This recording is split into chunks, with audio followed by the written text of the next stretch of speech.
maqaa keessan kabajamaadhaan gartee galatoomaadha isinin jenna duuba tokkummaadhatti jabaadhaa wal jaalachuu irratti cimaa gartee namni gartee wal hin jaalanne namni gartee tokkon ta'in namni gartee wal hin kabanye akkuma gartee tokkummaan kayroo keenyaa jalqaballee itti fufee jirutti ammallee gartee tokkummaadhaan itti fufa akkam jettaan jaal shukrii dhugaa Oromoon ummanni sammuu isaatiin sirna gadaa kalaqe gaarree yoo tokkummaan nu dibde kuni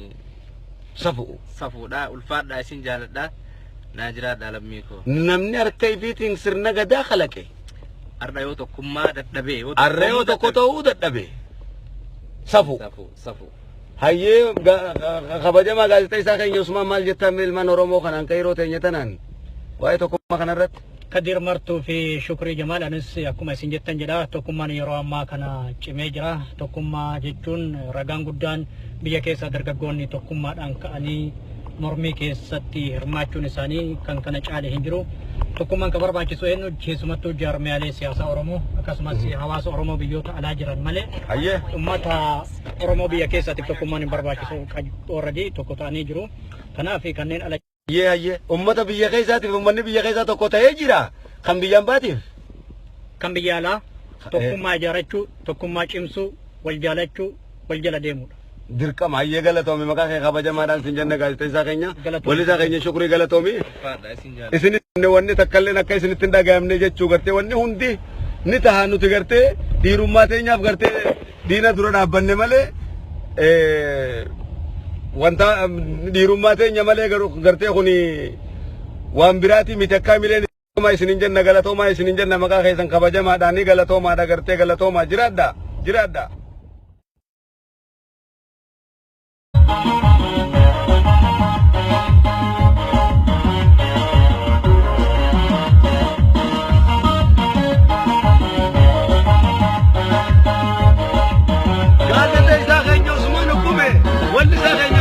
Shukrii Jamaal gartee akkasumatti ana gartee Kadir martuu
kabaja guutuu isinii qabna.